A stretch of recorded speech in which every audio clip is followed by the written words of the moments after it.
예, 수요일 묵상의 시간입니다. 나는 하나님의 공동체를 세우는 자인가 허무는 자인가? 나는 하나님의 공동체를 세우는 자인가 허무는 자인가? 자, 이런 제목으로 계속 묵상하겠습니다. 자, 어제 우리는 바울의 두 번째 전도 여행을 마치는 그 부분까지 살폈습니다. 자, 두 번째 전도 여행은 처음 그 바나바와 다투고 팀이 갈라져서 이제 시작을 했었는데 거의 3년 가까이, 그 중에 이제 고린도에서는 이제 1년 반 가까이 위협과 두려움 속에서도 성령의 위로를 받으며 주님께서 준비하신 그 한 영혼의 추수를 위해서 애쓰며 성실하게 복음을 전하고 교회를 세워가는 그런 사역이었던 것 우리가 이제 살폈죠.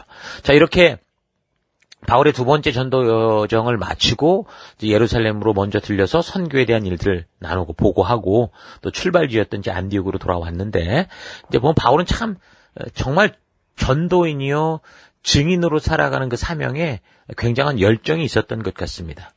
그렇겠지만 오랜 기간 돌았으면 좀 충분히 쉬고 그럴 수도 있었을 것 같은데 근데 보니까 이제 오래지 않아서 벌써 세 번째 선교 사명을 떠나는 것을 볼 수 있습니다.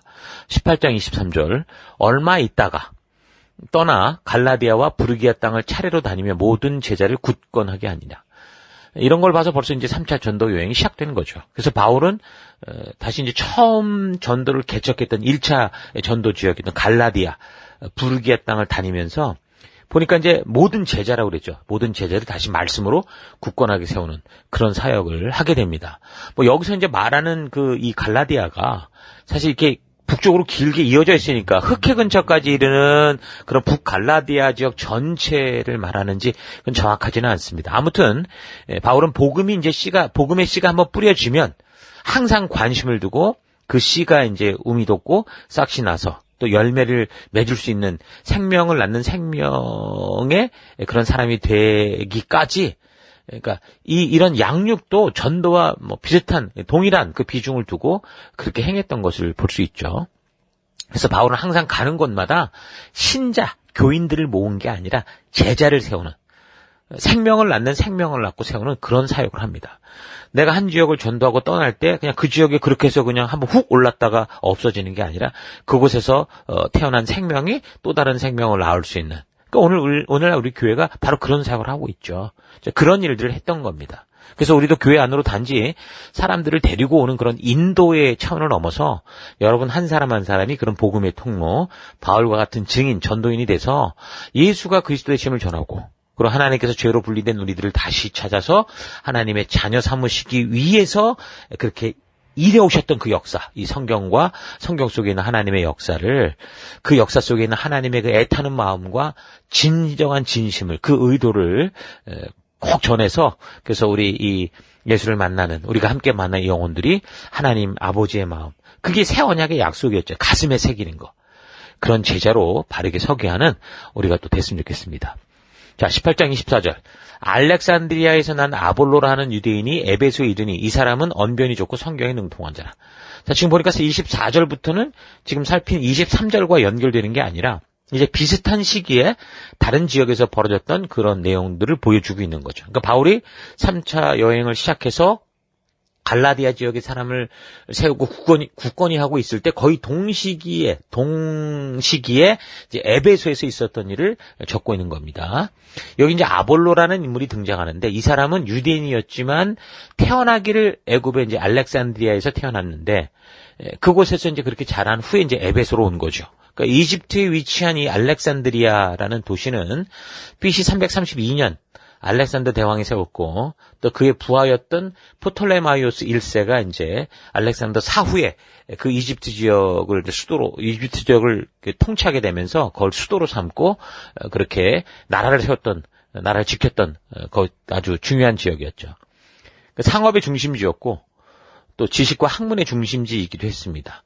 유명한 그 이집트의 대학도 있었고 또 고문서 굉장히 참 중요한 고대 문서들을 보관하던 그런 도서관도 있었던 그런 도시였는데 BC 280년경에는 그 구약 성경의 그 헬라어 번역본 우리 자주 듣는 70인역이라고 하는 그것이 이제 여기서 만들어지기도 했죠. 자, 그래서 이제 알렉산드레 왕 같은 경우는 유대인들을 막 이곳으로 이주시켰었는데 유대인들이 크게 번성하던 당시에는요, 그 알렉산드리아 이 도시의 인구 3분의 1이나 유대인들이었다. 그런 기록도 있습니다. 자, 그래서 이제 아볼로는 당시 이제 그 알렉산드리아 거기서 이제 태어나고 자라게 됐는데, 그러니까 아볼로 당시 알렉산드리아는 로마의 속국이었던 거죠. 그래서 로마의 제국에서 가장 유명한 도시들 가운데 하나였었고, 여전히 뭐 헬라 문화, 또 학문의 중심지였는데, 자, 이런 도시에서 태어나고 자란 이 아볼로가 거기서 자라면서 헬라의 문화, 또 히브리 문화, 또 그 시대에 이제 누구나 이제 지식인들이 배워가는 문법, 수사학, 또 이제 천문학 이런, 그러니까 여러 가지 그 당시 훌륭한 교육을 받았던 그런 유능한 사람이라고 볼 수 있습니다. 그러니까 초대교회 당시의 전도자들 대부분이 이런 헬라파 유대인들로서 이렇게 잘 교육되고 훈련된 사람들인 것을 우리가 볼 수 있습니다. 비록 다른 나라에서 태어났지만 가정에서는 철저히 이제 율법 중심의 교육을 받았고, 오늘날로 말하면 이제 또 영어라고 할 수 있는 세계 언어인 헬라어까지 이제 유창하게 구사할 수 있었기 때문에 그 초기에 유대인 중심으로 예수님이 오셔서 그 안에서 이제 그 새 언약을 성취하셨다면, 이 사건을 온 세계에 전파하는 그 복음 전파의 일선에는 바로 이런 헬라파 유대인들이 굉장한 역할들을 하게 되죠. 그러니까 본토 유대인들, 예수님의 제자들보다 훨씬 영향력을 많이 미쳤습니다. 그러니까 예수님의 제자들은 예수님이 오시고 함께하는 그 시기에 굉장히 두드러진 활동을 하지만, 예수님이 승천하신 후에는 대체로 보면 이제 이렇게 그 시대 문화로 훈련된 헬라어나 또 이제 그렇게 말씀으로 훈련된 헬라파 유대인들이 거의 일선에 나오게 되죠. 그래서 예수님의 제자들 중에서도 보면 베드로나 조금 나오지, 다른 분들은 거의 나오질 않잖아요. 그리고 오히려 이제 사도 바울이 중심이 되고, 거기에 이제 디모데나 디도나 이런 사람들, 또 여기에 이런 사람 아볼로, 또 누구야, 아굴라와 브리스길라 이런 분들이 많이 등장하게 되죠. 그러니까 이런 사람들이 이제 그 헬라 문화 속에서 태어나서, 유대 땅은 아니지만 그러나 말씀으로 율법으로 바르게 훈련이 되고, 그러고 나서 이제 믿음을 갖게 되니까 굉장히 큰 역할들을 하게 됐는데, 오늘날도 지금 영어를 잘 구사하는 우리 청년들, 또 누구든 간에 다문화적으로 굉장히 훌륭한 일을 하고 있는 그런 것과 같다고 볼 수 있습니다. 그래서 근데 영어를 또 자유롭게 구사하시는 우리 지체들은 그런 선교의 현장 앞에 여러분 또 기꺼이 달려가는 우리가 될 수 있으면 좋겠습니다. 자, 그래서 18장 25절, 그가 일찍이 주의 도를 배워, 그러니까 아볼로죠, 열심으로 예수에 관한 것을 자세히 말하며 가르치나 요한의 세례만 알더니라. 그러니까 이 사람은 이집트 알렉산드리아 출신 유대인이었음에도 불구하고 그 세례 요한의 가르침을 비롯한 예루살렘에서 벌어졌던 예수님의 사역에 관해서도 알고 있었던 것으로 보입니다. 누구를 통해서 그 예수님에 관한 것을 배웠는지 정확히 모르지만, 계속되는 내용을 보면 이 사람이 담대하게 회당에서 가르치는 것을 보면 일단 구약에 대해서 잘 배운 것 같은데, 근데 예수님과 관련된 것으로는 좀 부족한 부분들이 있었던 것을 알 수 있습니다. 그러니까 그 당시에는 구약 성경만 있었을 뿐이거든요. 그러니까 이제 초대교회에서 벌어지는 새 언약의 그 역사가 막 시작되고 있었으니까 거기에 관련된 일, 예수님에 관련된 일, 죽으심과 부활과 승천과 성령의 임재와 이런 일들은 그것을 경험했던 사람이든 어쨌든 소문으로 듣고 그렇게 배울 수밖에 없었죠. 물론 자신이 직접 가서 경험을 했을 수도 있으나, 아볼로가 그걸 직접 봤던 증인이라면 아주 정확하게 성경과 역사를 통해 복음을 전할 수 있었을 건데, 아마도 듣고 배운 것 같아요. 확실치 않은 부분들이 있었던 것 같습니다. 그래서 26절을 보면 그러니까 아볼로가 회당에서 담대히 말하기 시작하고는, 이거 에베소 회당이거든요. 그건 뭐라고 하냐면 브리스길라와 아굴라가 듣고 데려다가 하나님의 도를 더 정확하게 풀어 이르더라. 자, 그러니까 뭔가 좀 말은 정말 잘하는데 부족함이 있었다라는 거겠죠. 그러니까 브리스길라와 아굴라의 경우도 직접 예수님의 십자가 사건과 오순절 성령 임재 사건을 경험했는지 확실치는 않은데, 그러나 바울과 함께 있으면서 그런 이 역사와 그런 사건에 대해서 여러 번 들었겠죠. 1년 반 가까이 있었으니까.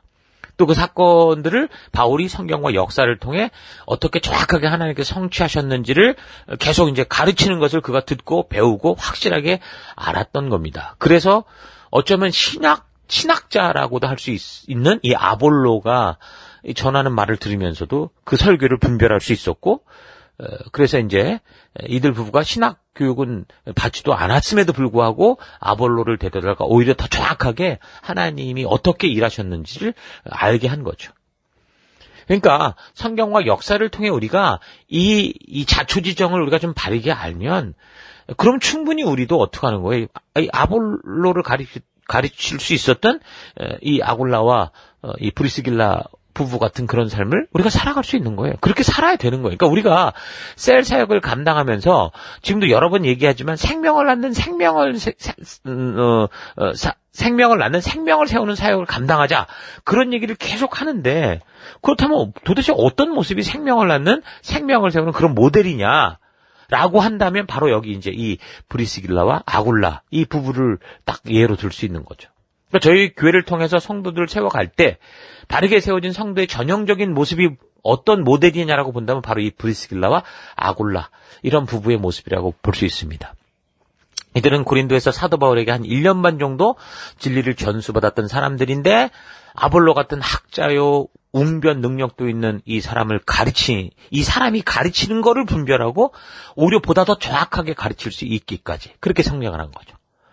그러니까 여러분 이거 잘 기억해야 됩니다. 여러분 성도들은요, 늘 교회 다니면서 그냥 목사들이, 그렇게 씹어서 만든 일주일 내내 연구하고 만든 그 영양제, 말씀의 영양제를 먹고 다니는 그런 사람들이 아니라 이렇게 아굴라와 브리스길라처럼 한 교회에서 1, 2년 다니면서 이렇게 성경을 배운 후에는 다른 사람들의 설교를 듣고 분별할 수도 있어야 되고 또한 성경과 역사를 근거로 배운 것을 충분히 또 다른 사람에게 가르칠 수 있는 그런 사람으로 성장해야 되는 겁니다.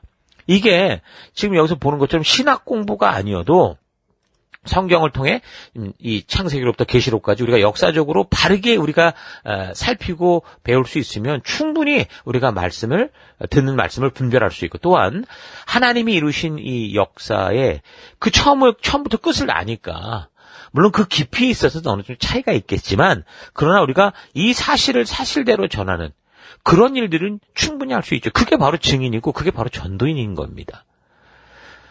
그러니까 여러분들이 교회를 다닐 때 먼저 이제 목사를 비롯한 리더들을 통해서 하나님의 부름을 받고 한 걸음 앞서가는 사람들이다. 나보다 잘났다. 그거보다도 어쨌든 먼저 예를 들면 호주 땅에 먼저 온 사람이 경험한 걸 통해 아는 그런 사람들이라고 보면 되거든요. 그러니까 그런 사람들을 통해서 먼저 바르게 하나님의 말씀을 성경과 역사를 따라 읽어갈 수 있도록 배워갈 수 있도록 여러분 잘 바르게 배우고 그 성장해 가십시오. 그러나 항상 명심해야 되는 것은 이 성도들은 그렇게 가이드해주는 목사나 리더들을 따르는 그런 사람의 제자가 아니라 하나님의 말씀을 따르는 예수님의 제자다라는 거 잊지 마십시오. 그러므로 목사나 리더들은 성도들을 마치 자기의 제자처럼 그렇게 생각해서는 안 되고 예수님의 제자가 될 수 있도록 성경과 역사를 바르게 가르치는 것. 그게 이제 사명이라는 걸 기억해야 됩니다. 목사와 리더들은 하나님께로부터 이 소중한 생명을 지금 위탁받은 자들이다라는 사실을 잊지 말아야 되는 거죠. 자, 그래서 성도들도 목사나 리더들이 여러분들을 세워갈 때 그런 사람에 대한 의존력을 키워서는 안 되고 하나님의 말씀을 바르게 알아서 말씀으로 굳건히 설 수 있는 진리의 성령님과 동행하는 그런 주도적인 힘을 훈련해 가야 됩니다. 자꾸 누구 핑계댈 게 아니에요. 이게 바로 이제 여러분들에게 맡겨진 구원 이후 하나님이 여러분을 이끄시는 길이다라는 거 잊지 말고 말씀으로 바르게 서고 말씀으로 바르게 분별하는 그런 훈련들이 꼭 배워갈 수 있기를 바랍니다. 자, 그래서 27절 아볼로가 아가야로 건너가고자 하므로 아가야는 아테네 고린도 지역을 말하는 거죠. 형제들이 그를 격려하며 제자들에게 그러니까 고린도에 있는 제자들에게 편지를 써서 영접하라 하였더니 그가 감에 은혜로 말미암아 믿은 자들에게 많은 유익을 주니 그러니까 믿는 자들에게 어떤 같은 길을 걷는 다른 사람이 와서 간증해 줄 때 얼마나 힘이 됩니까? 그냥 이상한 간증이 아니라 우리가 정말 이 믿음의 길을 걷는 이 곤고한 어려워 보이는 이 길들을 그곳에 또 은혜롭게 걷는 또 그런 가치를 가지고 걷는 사람들의 얘기를 들으면 정말 힘이 되잖아요. 많은 유익을 주니 이는 성경으로서 왜 그랬냐면 성경으로서 예수는 그리스도라고 증언을 한 거예요. 그러니까 그들이 믿는 믿음에 대해서 늘 불안할 수 있는데 성경의 근거를 가지고 예수가 그리스도다라고 이게 증거를 하니까 그러니까 이 근거를 가지고 그것을 반대하는 유대인들과도 이 변론을 통해서 변증을 통해 이길 수 있으니까 얼마나 힘이 됐겠습니까? 그러니까 아볼로라는 사람은 참 잘 준비된 사람인 게 구약에서 이제 하나님이 행하신 일과 그 역사들에 대해서 이미 잘 교육됐고 바르게 알고 잘 준비되어 있으니까 거기에다가 이제 아굴라와 또 브리스길라를 통해서 보다 더 정확하게 이제 예수님이 누구신지에 대해서 하나님이 어떻게 일해 오셨고 그 약속을 성취하셨는지에 대해서 이 구약의 역사를 통해 온전하게 배우게 되니까 이제 다른 것 없이 이제 강론과 대화만으로도 예수님께서 그리스도다라는 사실을 유대인들에게 확실하게 증거하고 그래서 유대인들과 변증할 때 그들이 할 말이 없을 정도로 그렇게 전할 수 있는 그런 사람이었죠. 요즘도 참 그렇게 이런 은사를 받은 이 목사님들 계시더라고요. 그러니까 정말 그렇게 세상에서 자꾸 시비 거는 사람들과 변론을 통해서 변증을 통해서 아주 속 시원하게 전하는 그런 목사님들 보면 그럼 얼마나 참 우리가 힘이 납니까? 이제 그런 역할을 했던 것을 볼 수 있습니다. 이 당시 유대인들에게는 있는 성경이 구약밖에 없었잖아요. 근데 그 구약의 대부분의 역사와 사건들은 사실은 그리스도가 어떤 분이냐, 하나님의 새 언약 성취에 대한 이야기를 하고 있는 건데 유대인들은 그 성경을 맨날 본다고 하면서 그 주인공 대신 메시아를 기다린다고 하면서 그 예수님이 오신 걸 보지 못하고 종교적 굴레에 빠져서 그러니까 분명히 바른 방향이긴 했거든요. 우상숭배로 그냥 다 나라가 파괴되고 나서 이제 바르게 섬겨보자 했는데 그게 종교로 빠지는 바람에 완전히 참 이런 안타까운 일들을 보내고 있었던 겁니다. 근데 그런 상황에서 바울이 이제 와서 예수가 그리스도다, 그가 메시아였다라는 이런 소식을 전하니까 그게 이제 분명히 자기들도 기대하던 바였기 때문에 무슨 소리 하는가 더 듣기를 원했고, 그리고 듣다 보니까 뭐 성경을 근거로 얘기하는 것에 대해서 부정을 못 하겠는데, 그런데 또 이렇게 소문을 듣자 하면 예루살렘의 대제사장이나 장로들, 자기들이 볼 때는 고국에 있는 어떤 정통 교단이 이 바울을 받아들이지 못하고 그랬다. 이런 걸 보니까 좀 거부감도 생기고, 그런 식으로 자꾸 의심이 생기다 보니까 어떻게 되는 거예요? 오히려 이제 자꾸 이제 부정적인 마음이 생긴 거죠. 자, 그래서 이제 바울은 가는 곳마다 자꾸 그런 식의 방해를 받게 되는데, 여기 이집트 알렉산드리아 출신의 학자라고 할 수 있는 아볼로 같은 사람이, 그러니까 자신들과 동병상련의 디아스포라 출신의 이 사람이 얘기하는 거는 또 이제 다르게 들리는 거죠. 그 성경을 근거로 또 그렇게 설명을 하니까, 이거 바울과 같은 얘기는 하는 것 같아도 그래도 어쨌든 사람이 바라보는 그런 어떤 시선은 조금 더 좀 긍정적이지 않았나? 뭐 그런 생각도 해봅니다. 뭐 나중에 이제 고린도서를 우리가 찾아가다 보면 역시 이제 아볼로도 결국에는 정말 굉장한 벽에 부딪히고 뿐만이 아니라 바깥의 벽이 아니라 오히려 교회 안에서 이제 은사 때문에 또 이상한 그런 어떤 부딪힘이 있었던 것도 알게 되지만 어쨌든 아볼로는 고린도 지역에 굉장한 도움을 주는 그런 역할을 하게 됩니다. 자, 그래서 우리가 이 섬기는 사람을 세워갈 때도 단지 교회당과 기독교라는 종교에 익숙한 사람을 만드는 게 아니라 이렇게 하나님의 말씀, 이 성경과 역사를 바르게 알아서 그 말씀의 가치대로 바르게 살아가는 하나님의 백성으로 설 수 있게 해야 되고, 또 더 나아가서 그 말씀으로 다른 사람에게 바로 이 예수가 그리스도시다, 그걸 전할 수 있고 하나님의 그 나라가 가까웠다라는 것을 알릴 수 있는 그런 생명을 낳는 생명을 세워가는 거. 이게 이제 우리가 셀로, 교회로 모이는 최고의 목적이고 사명이다라는 거 우리 절대 잊지 말기 바랍니다. 그래서 셀 안에서 여러분 나눔을 가질 때 여러 사람들이 확실하지 않으면서도 바른 성경의 진리를 오해하게 하는 그런 말들을 할 때가 있습니다. 아직 확실히 이제 말씀 앞에 이렇게 변화되는 과정에 있는 그런 사람들, 특히 초기, 또 어떤 사람들은 그 관심이 없는 사람들이 어쨌든 뭐 그냥 교제하려고 오는 그런 사람들이 그럴 경우가 있는데, 여러 가지 사람들의 이야기를 들어보는 거 중요하지만, 근데 그런 사람들의 근거 없이 그냥 주워 들은 얘기를 말하면서, 그래서 이제 막 바르게 자라가고 바른 방향을 잡은 사람들에게 혼란하게 하는 그런 말들을 할 때는 이게 잘 분별이 됩니다. 그래서 아골라와 브리스길라 부부처럼 올바른 진리로 바르게 서갈 수 있도록 그렇게 얘기해주고 코치하고 가르칠 필요가 있죠. 그래서 함께하는 동역자들이 아볼로와 같이 성경을 통해 바르게 보는 안목을 주는 그런 동역자가 될 수 있어야지, 바르게 성경의 안목으로 자라가는 그런 사람들에게 혼란을 주는 이상한 말만 하는 그런 일들을 하지 않도록 우리가 조심해야 되고, 우리도 그래서 말씀에 근거한 바른 신앙으로 설 수 있는 여러분과 저 아볼로 같은 그런 우리가 됐으면 좋겠습니다. 예, 오늘 하루 나는 교회 안에서 사람들이 의심하고 그 혼란해하던 것에 대해서 성경과 역사를 통해 이제 확고한 믿음을 주는, 그러니까 하나님의 말씀으로 지체들을 세우고 공동체를 세우는 사람인지, 아니면 다른 믿음의 길을 걷고 있는 그런 사람들에게 오히려 불분명하고 확실치 않은 그런 지식들을 이야기하면서 다른 믿음의 길을 걷고 있는 것에 혼란과 의심을 주는, 그러니까 자기도 모르는 사이에 공동체를 허무는 사람인지 좀 자신의 모습을 잘 되돌아봤으면 좋겠습니다.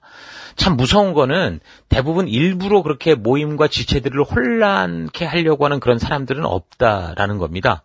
그러니까 성경이 우리에게 말씀하는 진리는 복잡하지 않고 명료한데 그 말씀대로 나를 변화시키기 어려워서 그렇든 아니면 싫어서 그렇든 또는 뭐 말씀을 읽고 묵상하고 연구해서 하나님의 진심을 알아가는 시간을 갖는 게 싫어서든 간에 결국은 자기 생각대로 먼저 하고 싶은 그런 마음이 강한 사람들이 이 모임을 통해서 분명하게 요구되는 이 성령의 음성, 하나님의 말씀의 가치를 순종하는 것, 말씀을 통해 하나님의 뜻을 알아가는 그런 시간을 가지는 것을 거부하면서, 그러니까 말씀의 근거를 통해 배우는 게 아니라 자신의 뜻대로 하고 싶은 이 욕구를 이 그럴듯한 이유들을 이야기하면서 변명하고 정당하다고 증명하려다가 그렇게 이 공동체를 어지럽게 하는 그런 경우가 많죠.